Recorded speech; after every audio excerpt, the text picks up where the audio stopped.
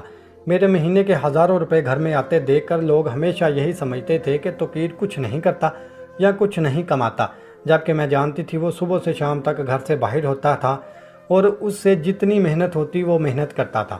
لوگ اس کی محنت کو نظر انداز کر کے اپنی قیاس آرائیوں پر چلتے تھے۔ لوگوں کے تانوں سے توقیر نفسیاتی مریض بن چکا تھا۔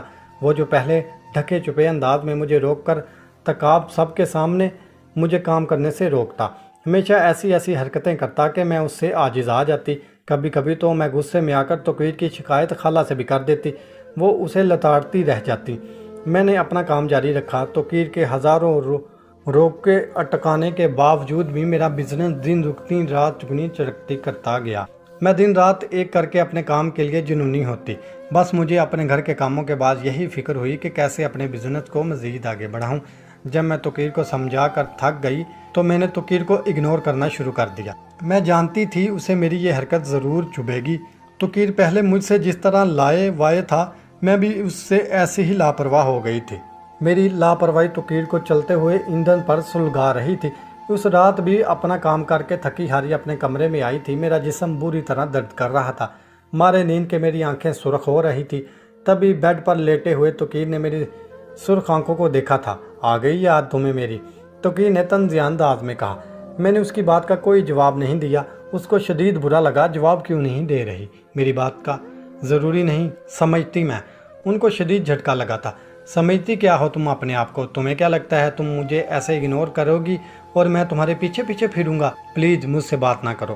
توقیر نے غصے سے اس کا ہاتھ پکڑتے ہوئے کہا۔ میرا ہاتھ چھوڑ دو، درد ہو رہا ہے مجھے، میں نے روتے ہوئے اس سے کہا۔ کب سے دیکھ رہا ہوں تمہیں، سیدھے منہ بات نہیں کر رہی تم مجھ سے۔ تم نے کتنی بار مجھ سے سیدھے منہ بات کی ہے؟ توقیر جو میں تم سے سیدھے منہ بات کروں؟ تم تو مقابلے کرو گی مجھ سے۔ تم چاہتے کیا ہو مجھ سے؟ اگر تم مجھے اتنا ہی ناپسند کرتے ہو تو شادی کیوں کی مجھ سے؟ اگر نہیں رہنا چاہتے میرے ساتھ تو آزاد کیوں نہیں کر دیتے مجھے اس رشتے سے؟ اس نے روتے ہوئے کہا۔ توقیر کو جھٹکا لگا۔ میں نے کب کہا تم سے کہ میں تمہیں ناپسند کرتا ہوں؟ تمہیں کہنے کی کیا ضرورت ہے؟ کیا مجھے نظر نہیں آتا کچھ؟ میں ہی پاگل تھی جو تم سے شادی کر لی۔ میں نے تو ہمیشہ تم سے محبت کی ہے، لیکن تم نے کیا کیا میرے ساتھ؟